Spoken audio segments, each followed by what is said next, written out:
Welcome to Nameless Debate Radio, where radioactivity is contagious. You can join us in broadening our minds on the Nameless Debates Discord via the link below, and even feature here yourself, if you've got what it takes. Still trying to figure out what philosophical outlook I have on life. I thought it was nihilism, but I'm not sure. Really? It's pronounced nihilism, by the way. Sorry, I have an accent. I don't know. Who's speaking? Some Hoov is. Someone who isn't me. Yeah, but who's that? That's a screen name. That's my name. That's who? It's his username. He's just a member of the Discord. Oh, I see. No, yeah, I thought it was. What is it? Nihilism. Nihilism. Sorry, I pronounced it wrong. Like annihilate. Yeah, nihilism sounds better. It does. It has more gumph in it. Yeah, less Neil Diamond about it. Definitely. So, nihilism sounds like KNWL. Yeah. So Matthew, have you done that talk you do about something nothing with him?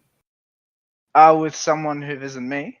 I've heard him debate it before. You've heard him debate it? The whole blank canvas, something, nothing. Yeah. And how did that affect the nihilist view?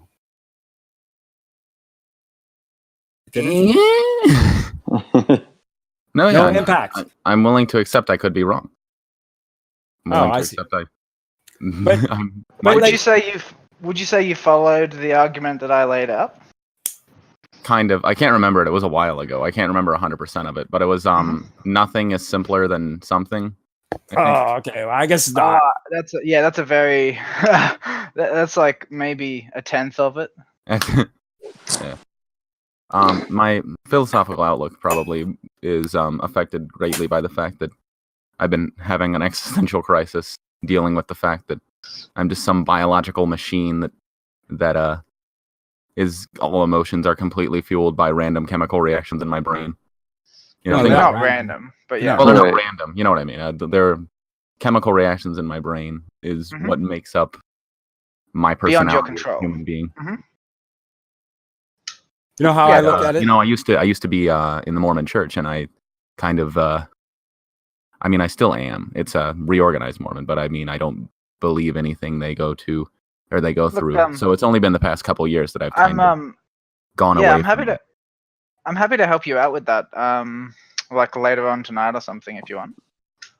Yeah, man, and I came from Jehovah's Witnesses, which to me these are like cousin cults that kind of interesting to break free. Oh yeah, my uncle was a Jehovah's Witness. There you go. See. Well, at least know someone. Literally related. You won't take blood because it says in the Bible you're not supposed to ingest blood in any way, and he thinks that donating blood falls under that. Yep, that's an interesting one. It's one of their major ones. I don't know. My church. Do you know why? Do you know why they have all these injunctions on blood? Cannibalism at the time. Well, yeah, because you have to understand. One of the most shocking things that I think everyone should do is read The Golden Bough, and I read it because if you imagine, if you believe to some degree there's this synchronistic phenomenology, right? Now, who would know about it? And one group of people that would know about it, obviously, would be the people who are interested in magic, right? Well, they might know something about it. They might know something about it, but I'm an no stone left unturned sort of guy. Yeah. Yeah, of course. I just thought it was important to clarify that they probably don't understand. Yeah. Well, and that's true. But what's very interesting is if there is my thought process around it was if there was something that actually goes on and there's some way to relate to it, might there not be some statistical evidence of the archetypal idea? Somehow that would be reflected in all these customs from all these primitive cultures. So the Golden Bough is a record of all the magical practices of every pagan culture he could find. And it's horrifying to read because their fucking practices are fucking unbelievable. They're just brutal. Like fucking Sounds very sacrifices and stuff. But it is, and it's actually how I finally realized that this whole history I've been fed is just not true. The religious history, Christian history, the whole history. I just realized through that reading that book that what I've been taught was just totally false. And the guy who wrote it also experienced that from doing the research. So actually, the Golden Bough was created a huge shift in thinking about the history, the scholarship in religious history. And at first, it was like shocking to people, like it was scandalous. The idea. Just quickly, to refer back to the sacrifice remark, like sacrifice may seem terribly gruesome to us, but like there's an insane amount of what would you say, moral significance in the ritual of sacrifice, because it teaches you something, which is that to get what you want, sometimes you have to give up what you have. Yeah. No, yeah, I understand. Yeah. But just that it's a human being killed, I don't understand how someone can go up and offer themselves up for a sacrifice. It's a ritualization of the idea. Well, people do all the time, though, in all sorts of. One of my problems with the idea of sacrifice, if it becomes too, let's say, literal.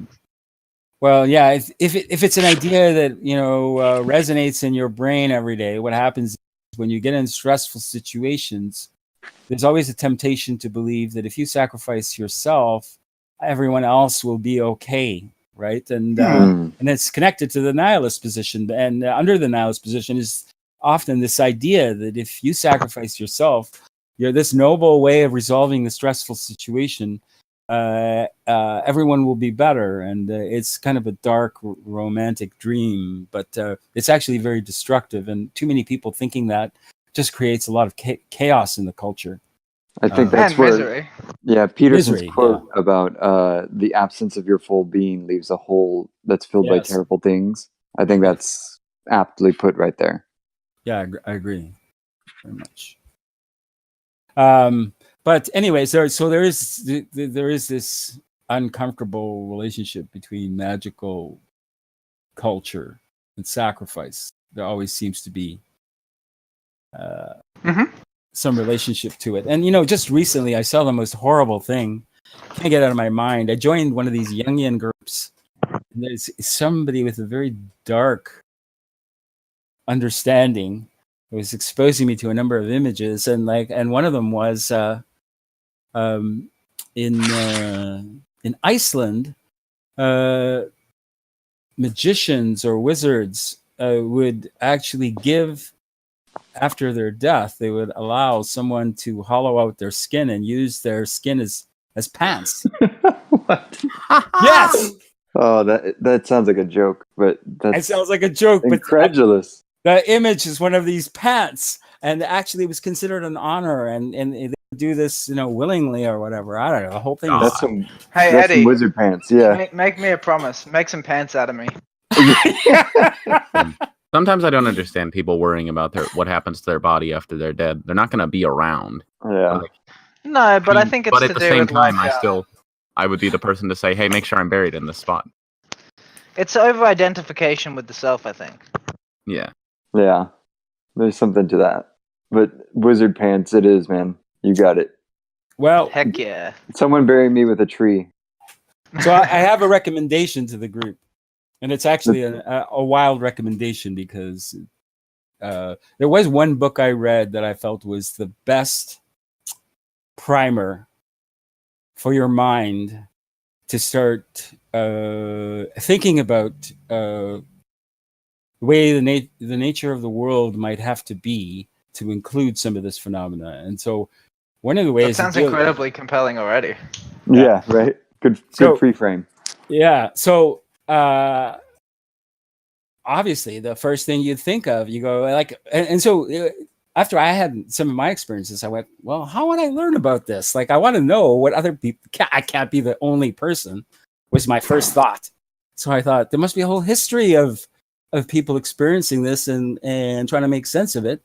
And so then I became interested in Psy-Phenomena, right? Mm-hmm. What have people seen that kind of defy their understanding of the laws of nature? Like, have other people seen or experienced this kind of thing? So it happens to be a guy, an author, who has this very particular obsession, right?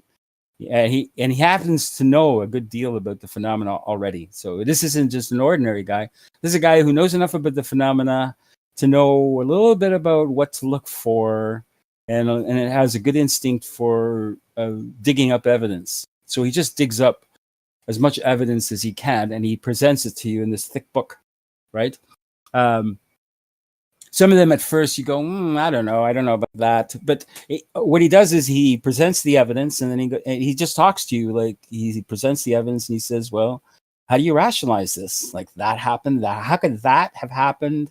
None of this makes any sense in the way we understand the world. What kind of a world could we be living in where this makes sense? So then you read through these, and as I was reading through this book, actually, I had this like tremendous experience, and I always remember that this book sort of primed me for it. And the other thing I remember that primed me for it was John. I don't know if you know John Lilly. Anybody know John Lilly? The name is ringing a bell, but I forget. So he was one of these first early psychedelic scientists, and he worked with dolphins. Oh, okay. And like one of the interesting connections is Lebowski. The Lebowski. Yeah, I love that movie. What's that guy's name? Jeff Bridges. Yeah. Well, I think because his younger brother was part of this dolphin show, John Lilly was one of his mentors, and he talks about that sometimes, a little bit here and there. I briefly met the guy, but he's the guy who wrote a book that they made into a movie, and it was called Altered States. Okay. Anybody seen the movie? I don't think I've seen it, but I've heard of it. Okay, well, so in this movie, this is where we get to improbable realities. Like, so this guy I'm gonna describe an evidentiary stream. Like, you'll be forced into could this really have happened, or is this fantasy, right? Or is this hallucination? Are you asking us to suspend our disbelief for the moment? Not so much to suspend your disbelief. It's question, and don't compulsively jump to conclusions. I would say is what I would say. I think that's what it means. Yeah. Is that what it means? Okay. Yeah, actually, it probably does mean that. So what happens is he goes to Mexico and he does this mushroom brew, and he has this ridiculous experience. He doesn't know what to make of it, and he wants to study it because he thought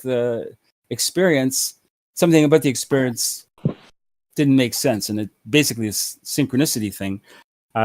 He had this experience around time that didn't quite make sense, and he wanted to study it. And I think at that point he thought it was purely subjective, right? Subjective phenomena.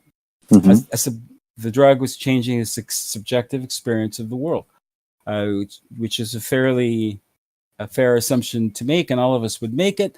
And he's a scientist, so he takes all of it quite seriously, and he just regards this as phenomena. That's very fascinating because it seemed like it was more than that to him. So he decides to ramp up the... Doesn't it just? What's that? Yeah.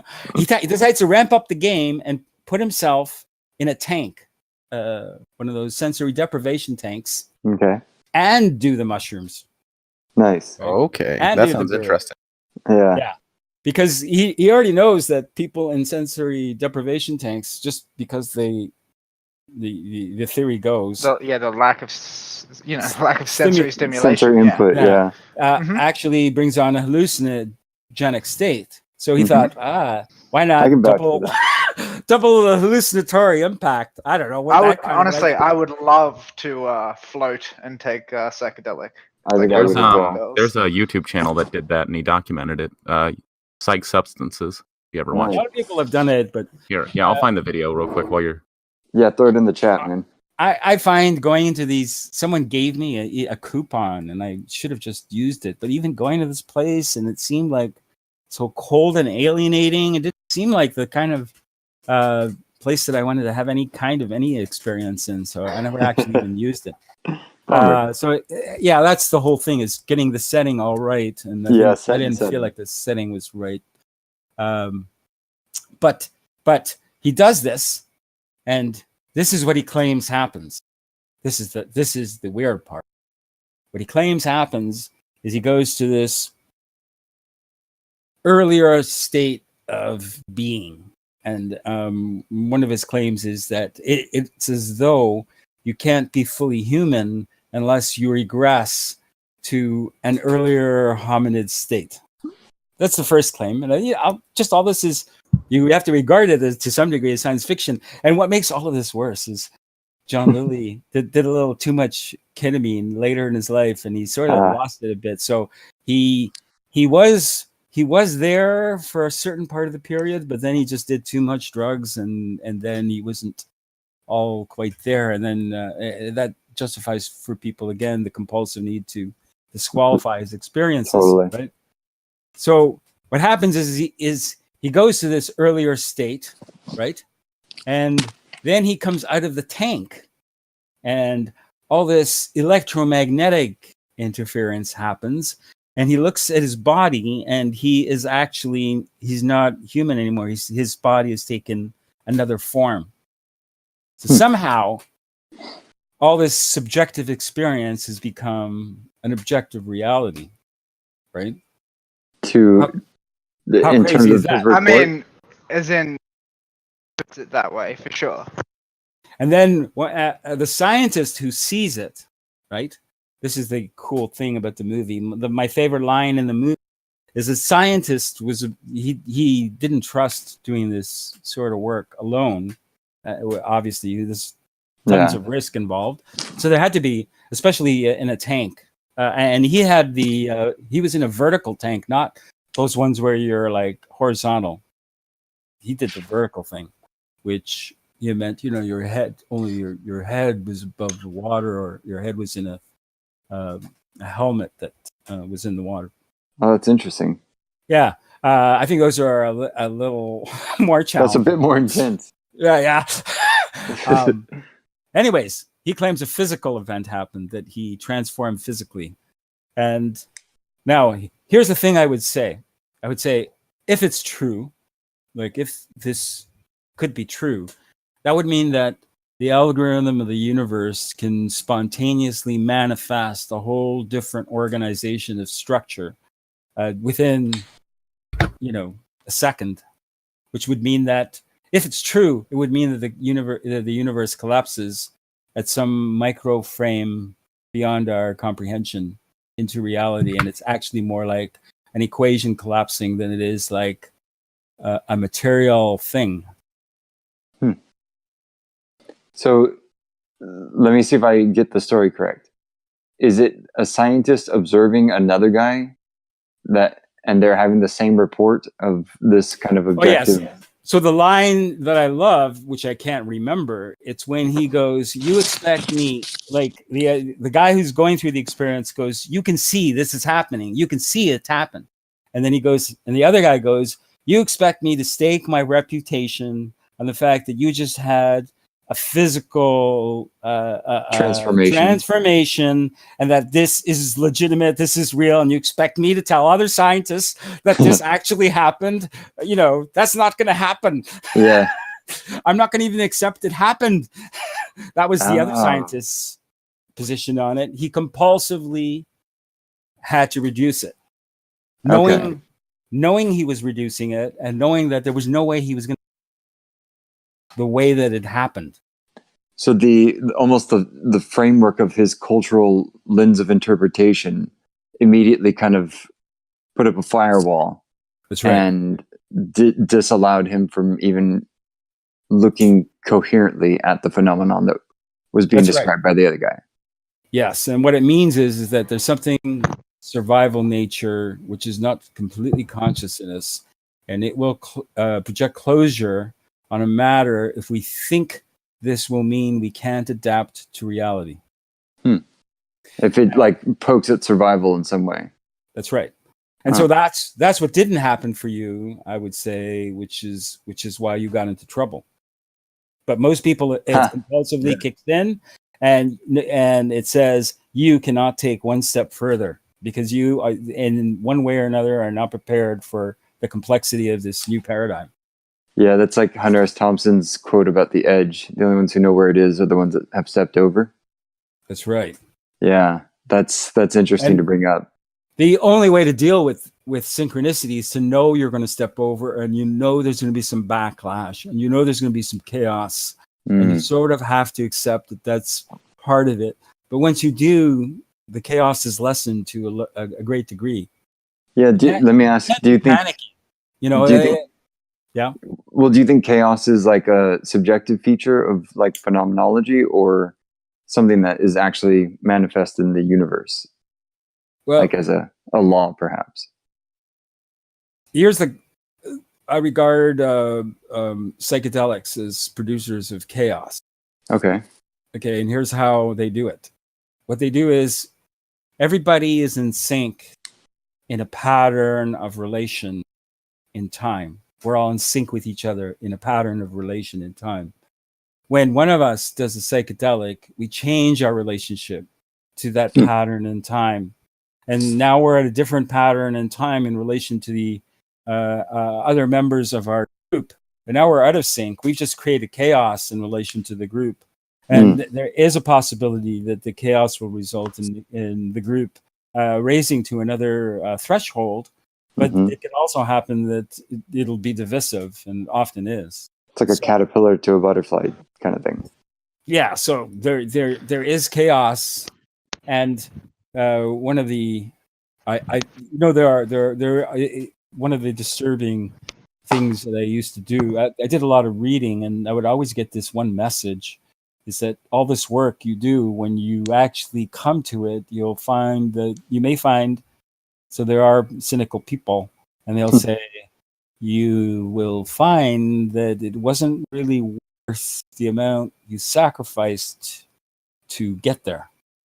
It will seem like, wow, this is just, you did all this just to arrive at the world. So what? Yeah, no, I hate that. I get that almost. I've heard that a lot. Yeah, it's a very, I hate hearing it, to be honest. I've heard it from myself as well. I always... Man, my favorite one is I'll explain my understanding of metaphysics, and they'll say something like, but isn't that what everybody already thinks? And it's like, oh. Not precisely, but... no, not exactly. Definitely to a degree, but they don't know that they're thinking it, and that's the point. That is the point. And so, one of the features of the synchronistic... So we were talking about heuristics, and I obviously, to some degree, I'm not organized, which obviously is a little odd to some degree, but I have written about it, and one of them is what seems to change the quality around one is the awareness, the articulate awareness of what's happening. So the awareness of what's happening, articulate awareness of what's happening creates this recursive sort of resonance where things seem to change. And just gave me chills, dude. Yeah, and it's less destabilizing if you have that articulate presence with you. I think many people have tried to call that the logos. That's right. There's this resonance with the logos. And others still have called it Tao, for instance. Yeah. That's right. Yep. Yes. Yeah. I'm starting to really like the logos notion, especially since it seems to be one that was better understood in Greek culture, and we've sort of lost what it meant. Yeah. And so it's a symbol of this loss. Is how ology is derived from it, and it's literally every study of any logical application. Mhm. It's That so is very ubiquitous, though. The thing is, you used the wrong word. It's not logos, it's data logos. Yeah, there you go. What was that movie called? Might I ask? Which one? The one you were. Altered States. Yeah. I couldn't find the video of the guy in the deprivation tank. I think they took it down. Damn. What? Is it like YouTube a has a lot. 70s movie? Yeah. Yeah, I think I've been meaning. It's on my watch list. I just haven't gotten around to it. Oh no! You know what happened to me is it came out at the theaters. That dates me terribly. I know. I think it came out in the 80s. 80s, okay. And so what happened was, and at that time, I was a very rational guy, like, you know, it like just rational. At that time. Brian, At that you didn't time. know Psychedelics tag at all. And I'm not saying I'm not now, but I had a much narrower. Let's say view. hyper rational. Yeah, that works. Well, it was a rationality that didn't include synchronicity. I'll put it that way. It was every, and You you don't know, like the term hyper rational. I think Brian hyper-rational. tagged so he can No, talk. I do, but I wonder if anyone would understand it just through the term. So I think Fair enough. fleshing it out. Yeah, Fleshing fair it out. enough. Mm-hmm. Flushing it out is better.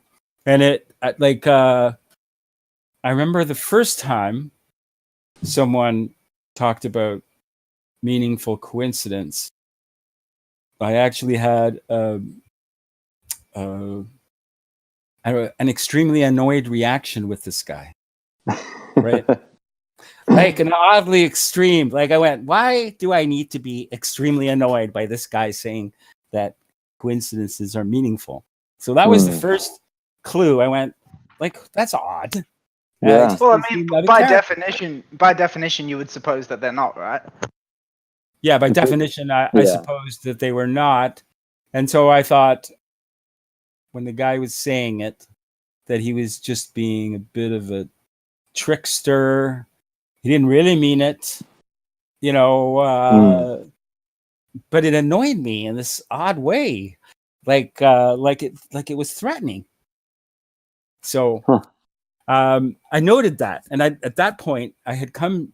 At that point, I was a Freudian to some degree, and I believe that the way to understand the world is to stop thinking about large philosophical ideas and to start noticing details of events and notice every little thing. Just be a detective and follow yourself around and look for anomalies, look for odd things that happen that don't make sense, that just seem odd, and focus on those odd little things.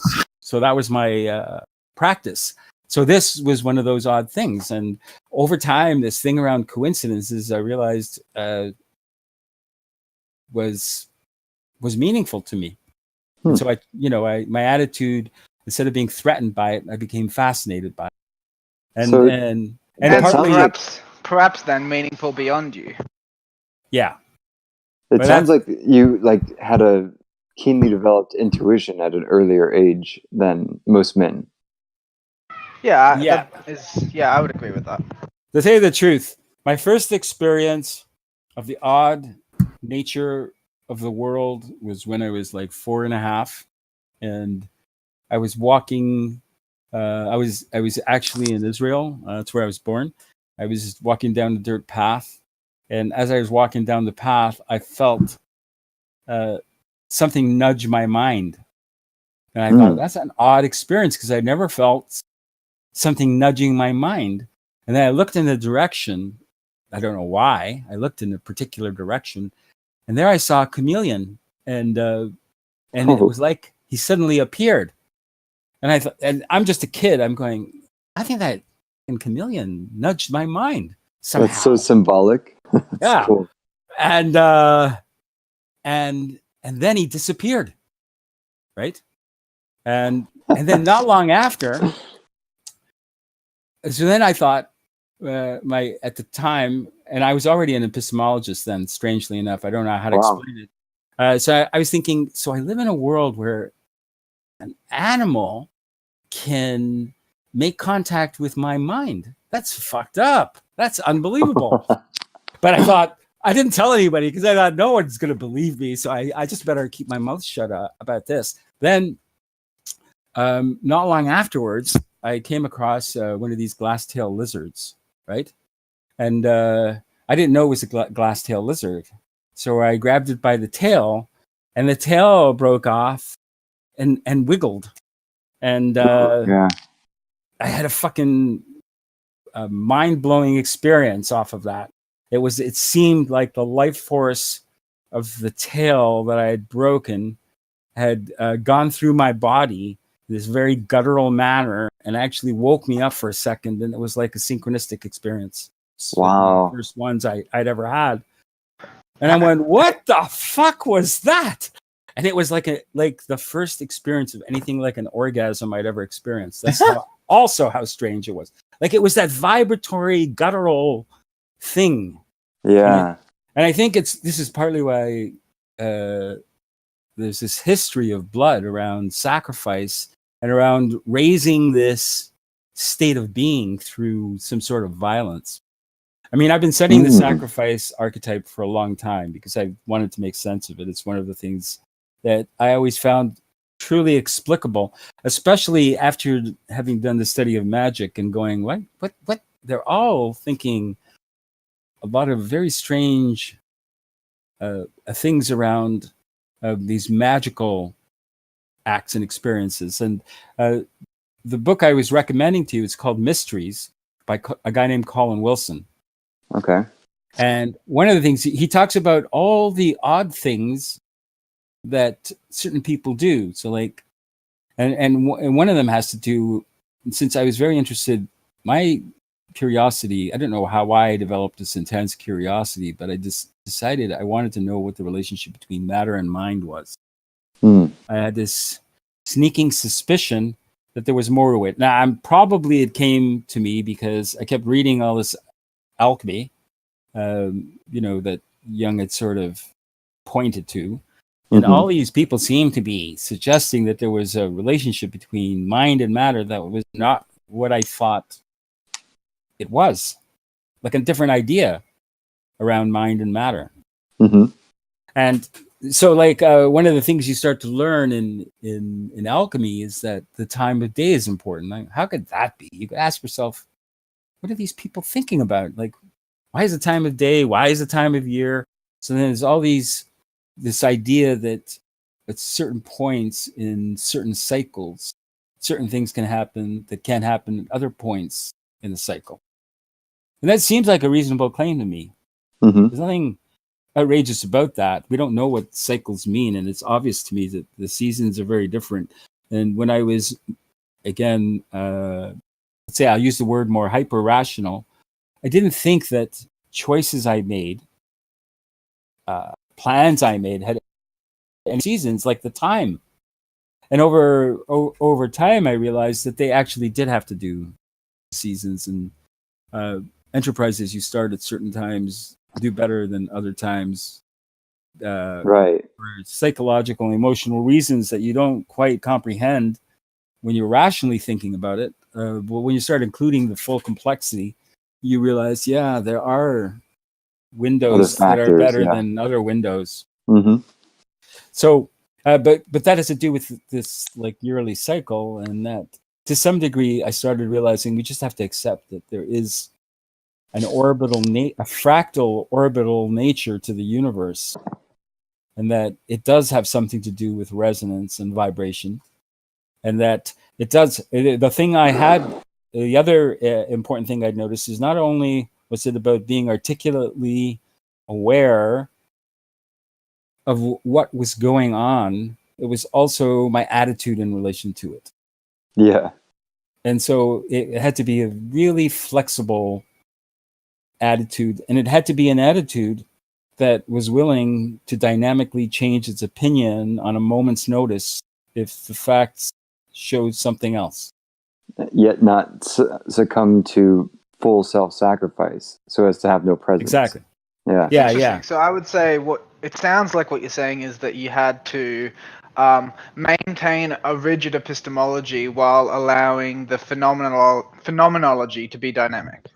That's right. That's very cool. That's very true.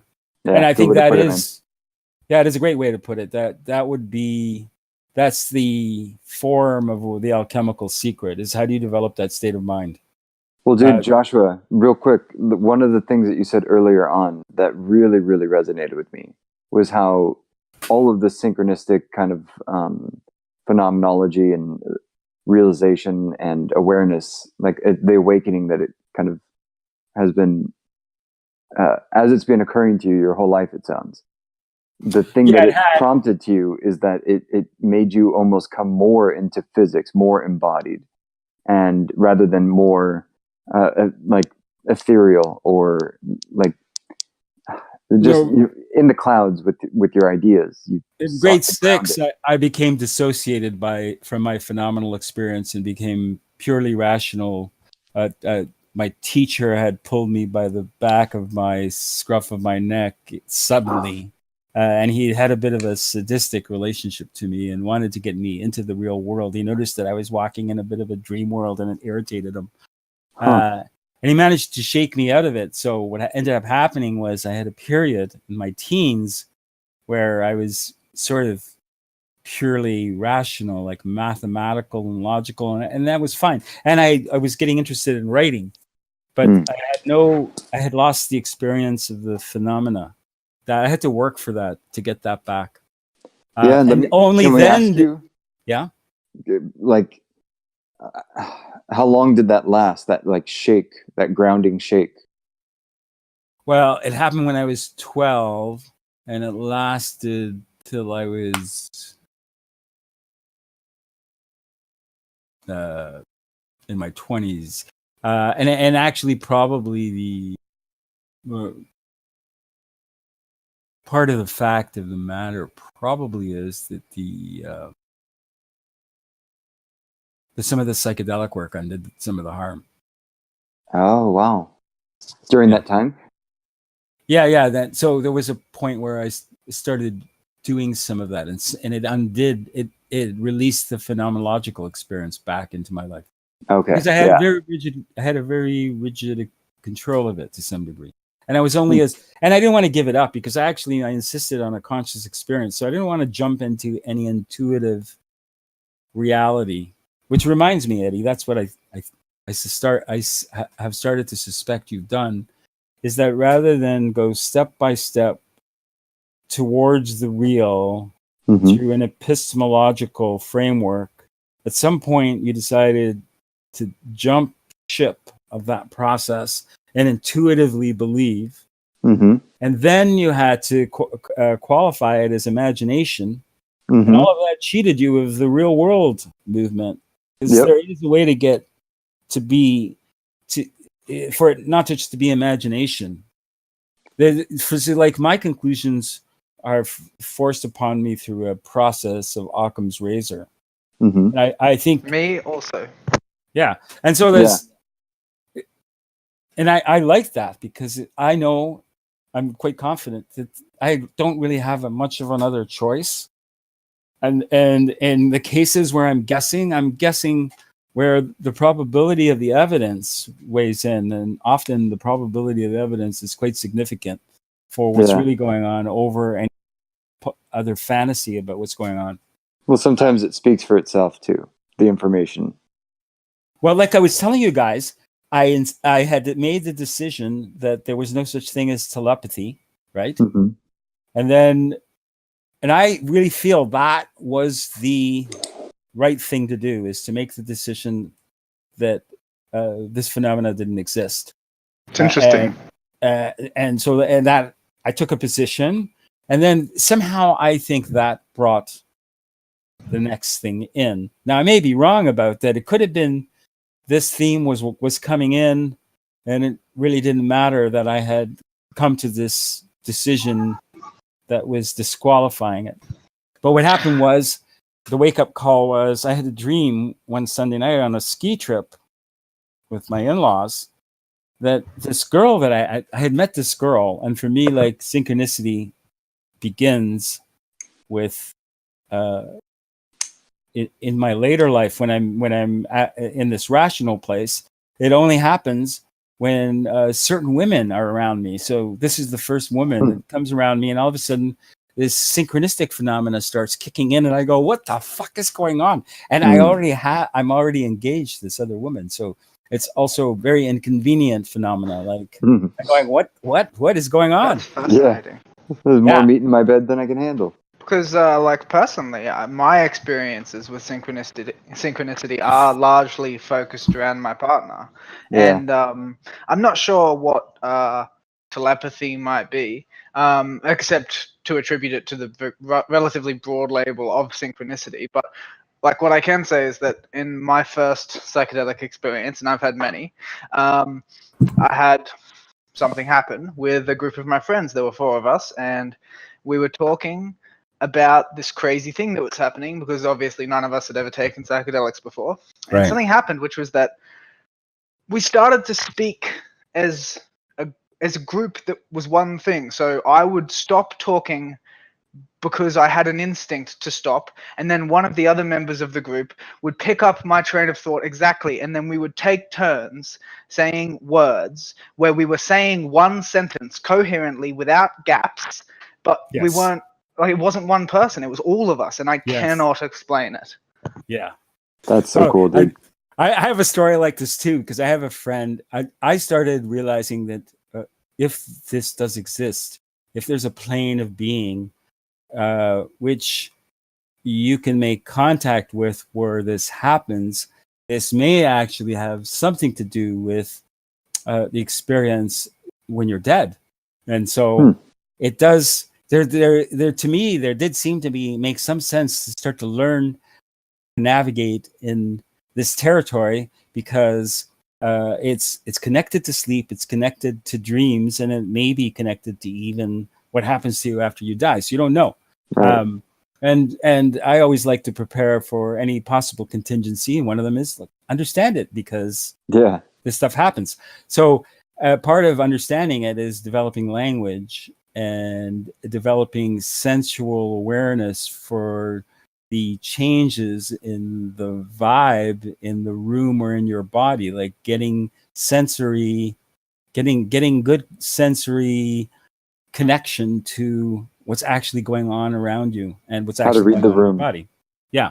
And so one of my friends was going, what is the point of all this? What is the point of learning the language? What is the point? That was one of her arguments with me. And like it was a bit of a constant argument. We don't have it anymore. She has seen the benefits of developing these skills in the real world. So regardless of whether there's this other world, you could develop them in. She actually sees the value of it, the real world, and like developing language skills, articulate language skills. They're useful in lots of different contexts. But so pretty much every context. Yeah, pretty much every context. So I visit her, and I'm sleeping in the next room, and we're having this argument in the dream. And while we're having the, I realize, we're in the dream, and I know I don't know how one knows these things, but when I do know, I'm generally right. I knew she was in the dream with me, and that we're having the same dream, and we're having the argument in the dream. So I go to her. So she goes, "What is the point?" So it's really ironic. She's going, "What is the point of doing this?" And it occurs to me, you know what? What I can do is I can tell her what the point of doing this is, and then I'm going to wake up and yell as loud as I can. So in the dream, I told her, this is the point of doing this, so you can know what's happening even when you're in this unconscious state. And she goes, what are you talking about? And then I shouted as loud as I could. I woke her up, and she woke up out of it, and she went, fuck, I can't believe what you just did. Dude, that's so cool. Yeah. Chills again. Yeah, right? I've used a lot of that feeling, the chills feeling, to map this kind of thing. That is a guide. That's a guide. It is a guide. Mm-hmm. That's the feeling of meaning. Yeah. I think so. No, wait, you were arguing with your girlfriend in your dream, and you were actually arguing in real life. That's right. Not quite. The proposition was that both of them in real life were arguing in the dream that each of them was having individually, but somehow it was a shared experience. Yeah. And she didn't know, she didn't even know she was dreaming in the dream, which often happens. And it only, for one reason or another, I have developed a capacity to wake up out of it. Like I've done exercises to lucid dream. Yeah. I don't get to do it these days anymore. I've been like locked out for one reason or another. It's kind of annoying, but I can't seem to get them to happen. Dude, that'll be a good topic for another chat. Yeah, it would be. This is all fascinating stuff, though. What do you mean? Man. Would be? You mean will be? Will be, yes. That is what I mean. So we actually managed to cover quite a bit of territory.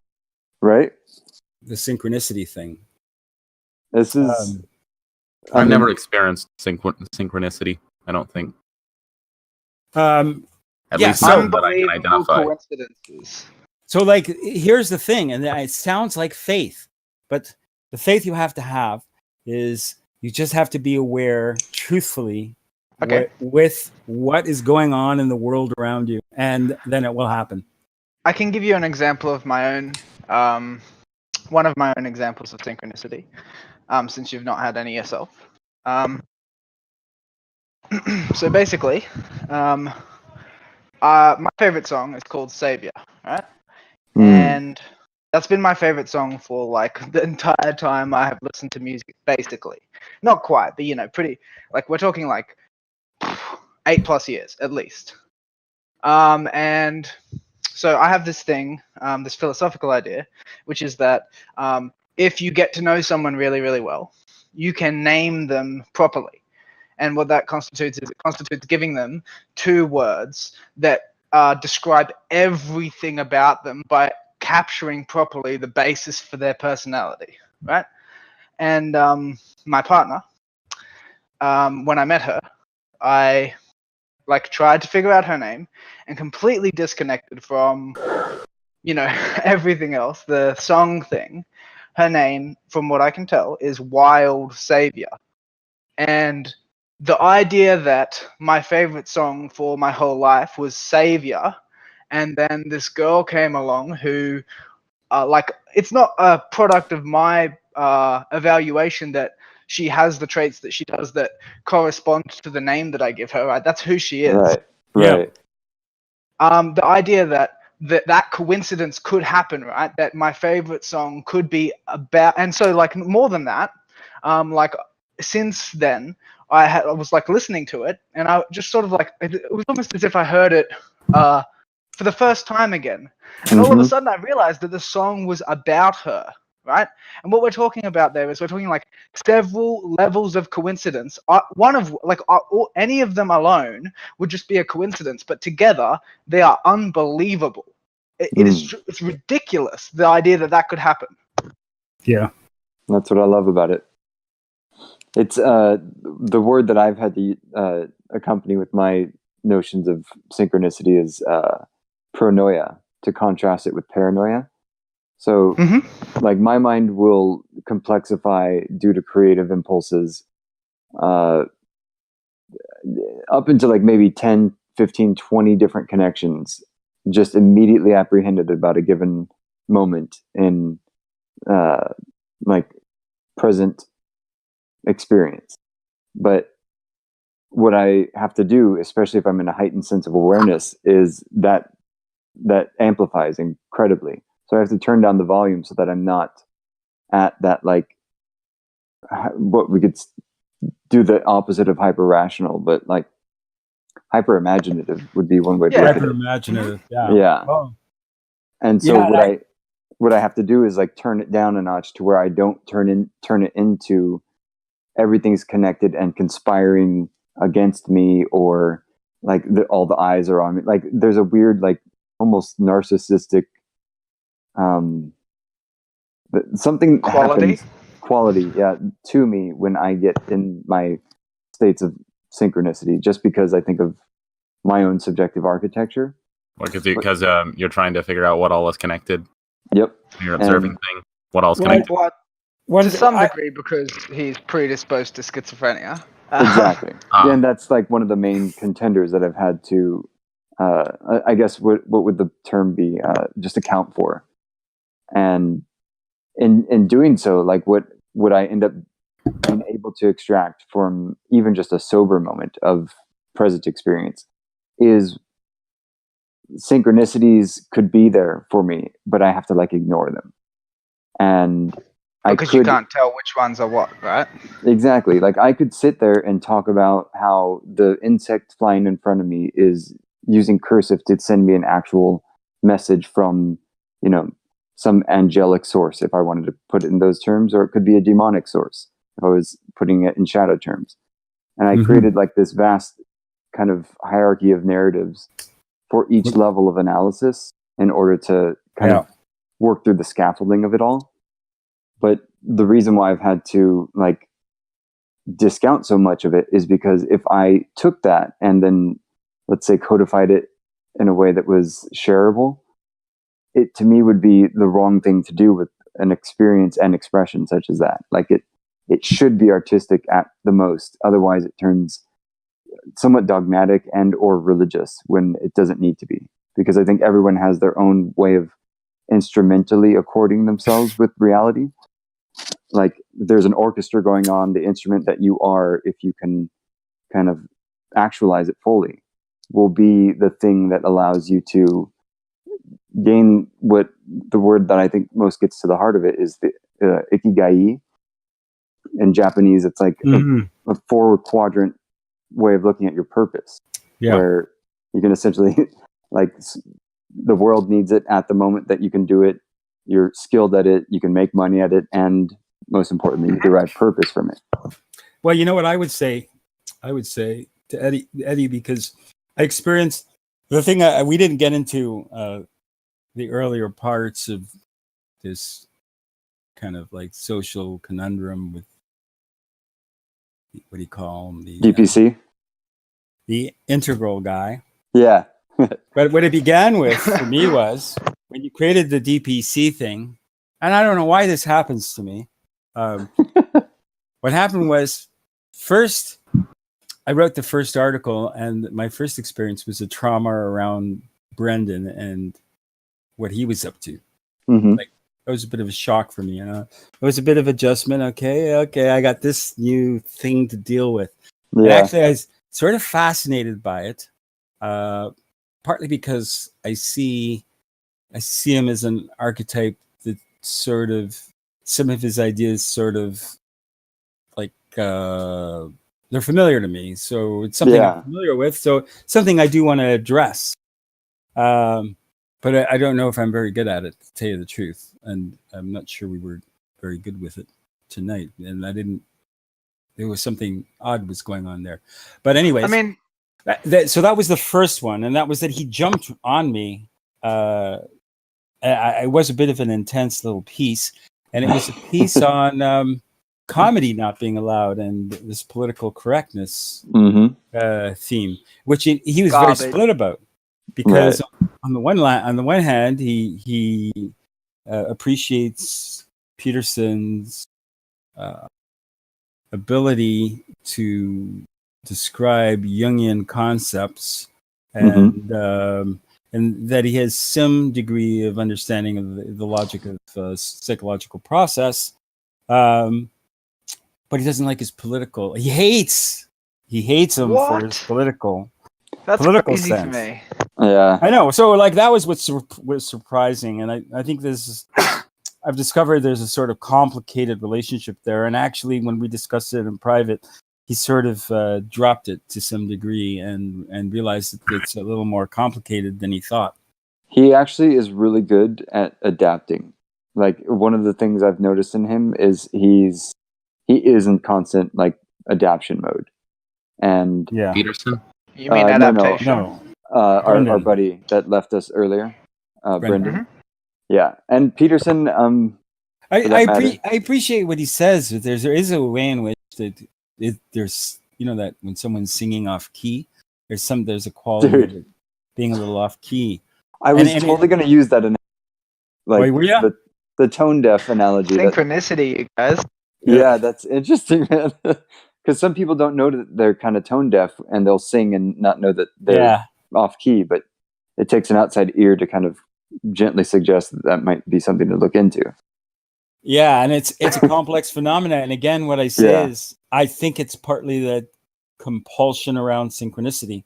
So it may seem like I'm amplifying this idea more than is necessary, but I think what you find is that the problem synchronicity produces is you got to sort of face yourself and what you're doing vibrationally and why you're doing it. So when an idea is presented, are you defending yourself against it? If that's your first compulsion, and I do. So I was right. What's that? I said, and it often is, right? It often is. It often is, and especially when you get to territory that's more difficult, it often is. And then how do you deal with it? And you do need to somehow address it. So it becomes tricky. But what was I? I was. Apologies. Yeah, sorry.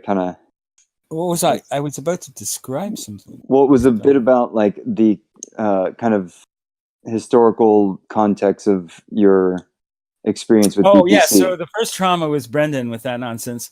And I thought it would be entertaining because actually he's a lot more conservative when I hear his voice than I thought he was from the writing voice. The writing voice is a little wilder than the voice I'm hearing. When I listen to him, I go, "Oh, this is a guy who's learned to really tamp it all down."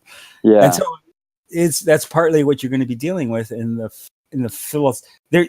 And so this is what I was getting at: the subjective, the nature of the subjective projection describes the nature of the subjective projector, and then that establishes a relationship between that individual, real, and that individual, and other people, and you can't actually deal with this stuff without talking about that. So I couldn't agree more. It becomes personal and philosophical at the same time, and that's a very tricky territory. And I suppose to some degree, because David couldn't hear my tones of voice, he couldn't trust what I was saying or doing, and that's part of it. Like emotionally, I think that's part of it, but it's also, I think, the beginning contours of the problem space that you keep referring to. Exactly. That's how you broach that boundary. Well, to some degree, he's repulsed by the proposition that he doesn't have it figured out, right?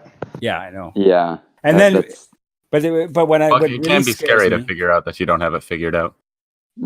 What scares me is that this would be like a big trauma to him. Like it doesn't feel casual. It feels like this is traumatic. Like well, we're taking away like a couple of years of his life in terms of the work he's done. Well, one of my hope is that it's just a concern for his business, and it's not actually a psychological fear. What I mean by that is that it looks psychological to me. Yeah, it does to me too. That is why it's the problem space, as far as I can tell. Yeah, because it's not going to be easy to articulate in at least written form. Because I tried quite carefully to articulate this in written form, and he couldn't see any of the value that was. He deals with it with a fiery dismissal, defensiveness. No, I think he's protecting something that he's afraid is not well built, and I'm starting to see the outlines of it, and I think it's really interesting as like some of it as phenomenology, which is the idea of someone presents you with a set of maps, a way of cataloging the world that to some degree puts you intuitively at ease. Yeah. But I felt it somehow, like at first, so this was the second trauma. I saw his map, so I thought, oh, this guy knows all this territory, so therefore I'm going to be talking to somebody who knows this whole territory. Dude, yeah, that's a valid assumption. And so and then I started talking about parts of the territory, and I realized, oh, what? Like somehow it's part of his model, but it's not part of his experience. And, book smart, but not street smart. Yeah, exactly. And that doesn't mean like I know that what he does know, and that's great. Yeah, agree. There's certain places where he makes things meet that haven't met, and he doesn't know that he's just forcing. And he's somehow dissociated from his experience. Mhm. And that's a terrible shock for people. And it would be a terrible shock for him. He's a king without a court jester, and when the jester in you plays the part, he doesn't know how to react. No, He throws you in jail, as it were. Yeah. That's the idea. Just throw him in jail. And that is the Talking role of shit the about jester. the king, straight to fucking jail. No, like I didn't know how bad it was when I got into it. So like I didn't, I didn't know. Was this a guy you were debating earlier or something? Yeah. Oh, sorry, dude. We didn't contextualize this. Yeah. No, not that we were debating earlier. I this guess is a guy that we interact with on a Facebook page that we operate. Yeah. Nameless Debates has a Facebook?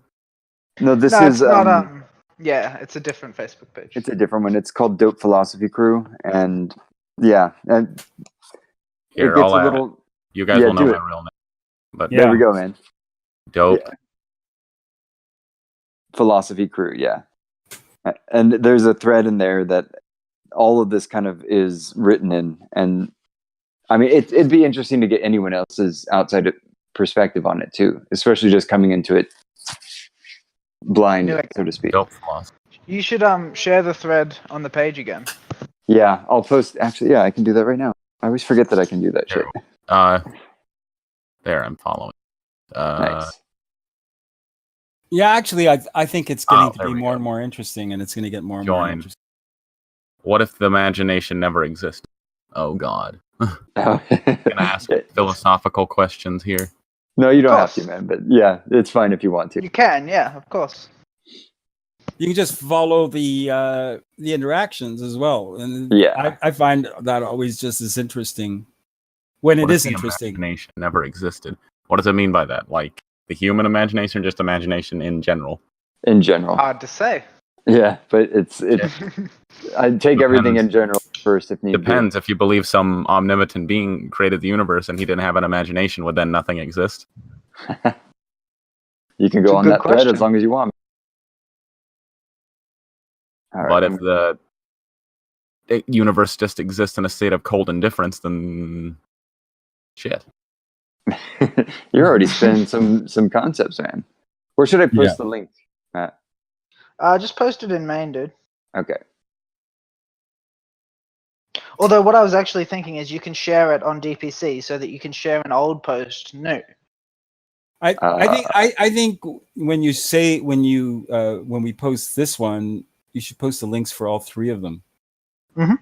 I actually think if people don't hear that first one, they don't get some of the basics down. Mm-hmm.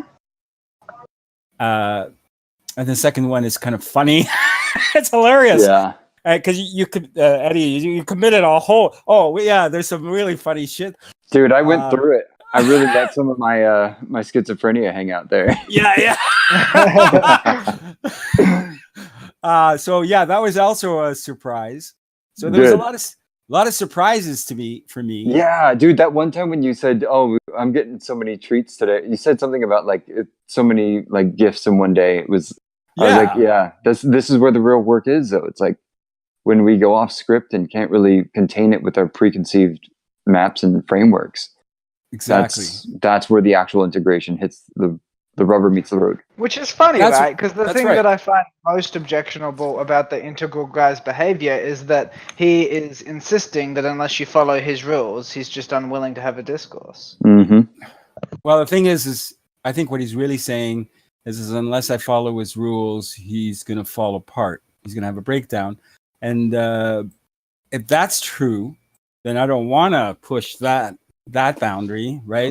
Well, and then he claims that is the case. I'm not sure it isn't the case. I actually think that there's something very fragile about his architecture. Look, I don't think that's what he's saying. I think that might be what he's meaning, though. Yeah, I could see it as an implication at the very least. Yeah. Yeah, I don't think he would be self-aware enough to say that, to be perfectly honest with you. Yeah. No, yeah, he wouldn't say it. But I get the feeling he's afraid it is. But I don't know. But there's a couple of quotes. Well, he must be, right? That's where the maps come from. He's afraid of being lost. And the idea that he is still lost would be terrifying. terrifying. Wow, man. And this is the terrifying aspect of the anima that I just had this conversation with this woman in one of the Jungian groups who claims, she doesn't have that terror because she's a woman. Oh, oh goodness. I go, oh yeah, really? Yeah. Oh, don't worry about it then, sweetheart. Yeah. I'm sure you're safe. Yeah. So Eddie, you said truth is almost always guarded by lies at 2841, and then it goes on. Yeah. In a way, what's happening is all is being obscured. All is being obscured. And what's being lost is something about some beautiful somethings or other. And that was your basic gripe. That little passage, I loved it. Yeah, man. It's like, that's like a weird assumption that I've carried. I don't know how much truth there is to the idea that truth is guarded by lies. But I've found personally that I'm not willing to reveal my like deep kind of sentiently apprehended claims on the transcendent, if you will. No, let me ground you. I'm not willing to just like immediately give that to people if I haven't like felt that. Probably a good way to think of it is like that synchronistic connection between hearts you already and have minds. with me. You've been reading these things I've been writing for like a Oh, while yeah. now, and you know to some degree where I'm going with a lot of these things, because and I'm fairly explicit as to the logical way I'm moving through the material. And usually you can follow your words as the map of the territory, and I get your meanings almost without ambiguity. But yeah, so you already have. You're just betraying what you already know. So when you go, in a way, what's happening is all is being obscured. Because these actually lies are the fallacy factories that I was projecting, right? Mm-hmm. There was all this fallacy I was projecting around Dave's behavior, and part of it was that there was a little research I did before that conversation, which makes some of it not completely apparent. And then there was a conversation him and I had before, where I tried to someone else proposed the proposition that. Since your body is an artifact of, thousands of years of process, to some degree, you had some access to the history of your body. So there was a way in which, through connecting to your body, you could connect with your past, right? Yeah. Which I regard as a fairly reasonable proposition, since I've tested it out and it appears to be true. What else is genetics? Exactly. Right. Isn't genetics that actual lineage in your blood? So his response to me was to suggest that I was being childish, and if I only listened to reason, I would realize that this was like false. And like that's how it started. Repulsive. Yeah. That's how it started. I go, oh, this is the kind of game we're playing. Yeah. Okay. See, and I knew that like you were playing a game as far as I could tell, right? Well, at first it was okay. Well, we can't do this logically, so let's like just start have fun. Yeah, and try and have some humor. Yeah, so try and have a little bit of fun, and I thought he would like laugh with me at a certain point. Like, I don't know, I'm naive, or I don't know what that is, but I really didn't think it was gonna get weird. Things got weird. But then it got funny because he gave me this Bugs Bunny role, which I sort of enjoy playing. And then he's like the Selmer Fudd guy. So I went, okay. I would say something that I started to guess his like terrain, his psychological terrain. I had a fairly good guess what was going on. So I thought, okay, I'll just say something. And then his comment back was a way to project closure on the phenomenology that I was pointing to. So I thought it would be really funny to open it up again, so that he would have to shut it down again, and then he would have to shut it down again. And I thought that would be very funny to continue with that. Well, that's the competition you and I have. Who could be the bigger kid? To be the bigger I have that play with my kids. That wasn't much of a competition. I went like straight hands down, the first sign of stress. I know. It was good though. It's a really interesting one to watch, right? Because like you can definitely see where he's coming from when he's calling you childish, but at the same time, his reaction to it is all the more childish. Yeah, exactly. Yeah. I try to point that out, that you know, in these sort of things, it doesn't seem to be that you can bring logic into it. Once it's gone to that emotional place, it just seems that, well, how will it, when it all comes down, will it be funny? Or like, I actually thought the destiny of the whole thing was it would be funny, and I would be we'll laugh about it, but I'm not sure. Well, the thing that I really want to at least commend and appreciate you on is that, and in the end, you did ask before you started unpacking it further, and that was literally all that I was asking you to do. Like, offer the caveat before that. I don't even really regard that as a rule. It's just like, once you notice that it is getting a certain way, I mean, you responded accordingly, in my opinion. But he still didn't. I don't want to take the risk of causing someone to have a breakdown. That was not my. I don't think he's going to have a breakdown, man. I think he might leave, and that's a bummer to me, because I think he's got a lot of the pieces. He's holding a lot of the right pieces of the puzzle, if you will. Yeah. But I don't know. Here's what I think. I think that his map cannot be right if he would leave over this. Can I get a link to this? Yeah. What are you talking about, by the way? Yeah, his map. It's if you look up, I'm wondering. I'm in the Dope Philosophy crew. It should be. Oh shoot. You know, I'll try and find that and post that here too. Actually, no, I think I have it in photos. Yeah, dude, I got it in photos. I'll put that in main. I requested to join the group. You will know my real name now. Nice. And it's a really interesting map nonetheless. Like, a lot of interesting information. Yeah, but here's the thing, Eddie. The thing he's doing applies to you. Okay. Yeah, I think it does actually. And here's how it applies. He decided to jump ahead of his own process and believe in things that he hadn't the right to occupy. And so now they're just imaginary truths.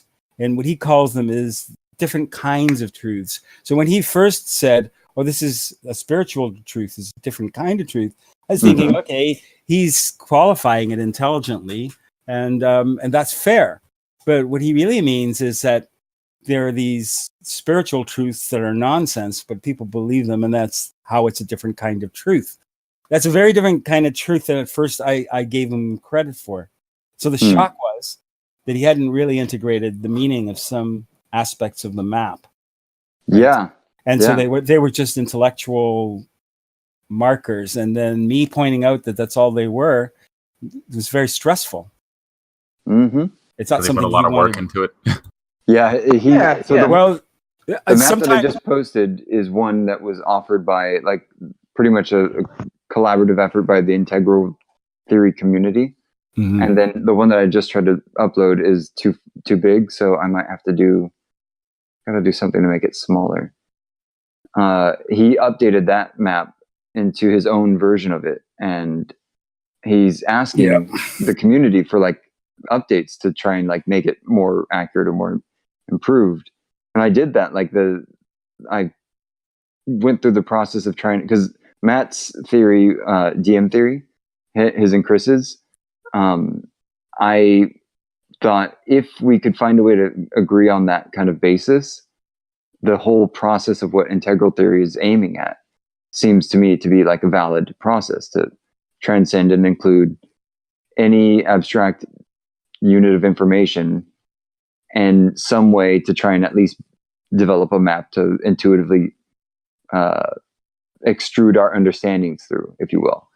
But when we offer these kinds of criticisms about the map maker, it's as if that shouldn't be spoken about for some reason, even though that like it bears his name.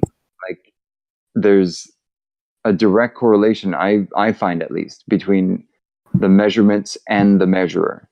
And when of course. people try to divorce that like connection or relationship, I just think they do an improper reduction. Personally, I think he's blind to the degree to which he identifies with his map. Yeah. Yeah. Yeah, and it's kind of interesting because it's like the map makers. It's a map maker archetype. It's like it's that Alex Krzyzewski thing. The map is not the territory. Right. And it's and again, like this becomes a metaphor, and to some degree, he's playing out a metaphor, like an archetype of that phenomena.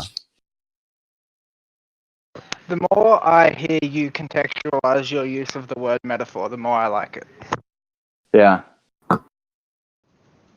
Thank you for listening. Like, share, subscribe, and join us in the Nameless Debates Discord. We hope to see you there.